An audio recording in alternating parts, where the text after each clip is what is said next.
a thong bikini being worn by pole dancer pole vaulter number 4. We're starting this bulletin a little differently, going to the left-hand camera first so that I can explain why that part of the studio looks like Kevin's room on a good day. It was not an earthquake, but the disaster that befell the David Normal Network was our set builder, Beatrice, hooking up those lights over there.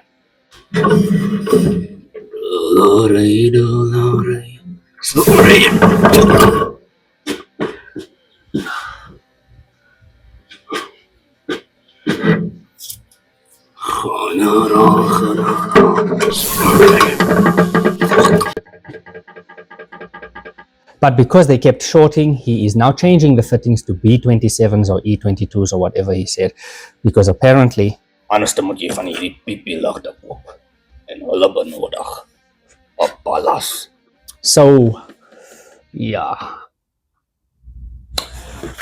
Another Mursa earthquake has struck too, actually, this time in Venezuela. Now, for the 3.5 people who were watching since last year, you would know that just after that Mursa earthquake hit off the coast of Russia, we went out hunting for a certain lying sock without success.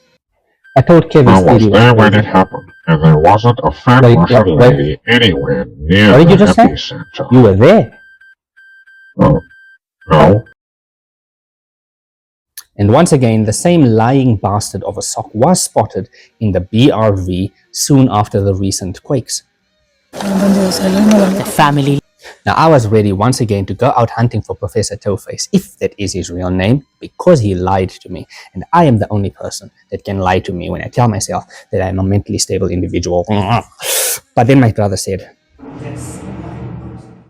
Makes sense that you'll be there, since Venezuela is the US's puppet state. Hey, what if it wasn't really earthquakes, but the US testing some A-bombs that they want to use in Iraq?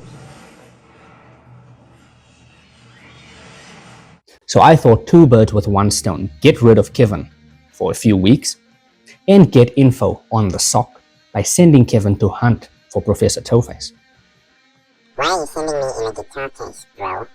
Because this way, the airline will definitely treat you with care and love, bro. Trust me.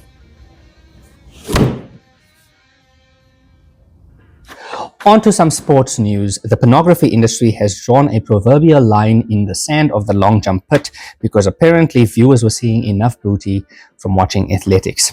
Now, you don't need to be a perv, and it doesn't take a professor to notice that athletics coverage has had few creepy cameramen and dirty-minded directors, probably behind the scenes, all like. Now, camera 5. Zoom in on that shoelace of a thong bikini being worn by pole dancer pole vaulter number 4. So the European Athletics What has made some new guidelines for broadcasters. This is the continent of conventions, by the way, territory of treaties. But when it comes to sexualizing female athletes, they're going for a very diplomatic guidelines approach. So, to all you lusty pervs out there who are getting your thrills from watching sportswomen running, jumping, stretching, and or having a firm grip on the relay baton, no more ass angles for you. No more slow motion jiggly, and no more crotch shots, although you may still see a beard and or testicles, because apparently the TG side of women's sport is still shot from a far angle and out of focus, but the compromising angles were shot up close, crystal clear 4K. According to Uncle Norm, here's a thought. How about females who were born female compete against other females who were born female? And the TG community can lobby for a new category for those who changed their pronouns. Anyway, I think the guidelines are a step in the right direction, but my only question is, what about feet? Because apparently everyone has a foot fetish nowadays. So someone like the legendary Solabut, if you are watching this, darling, you can cash in on this.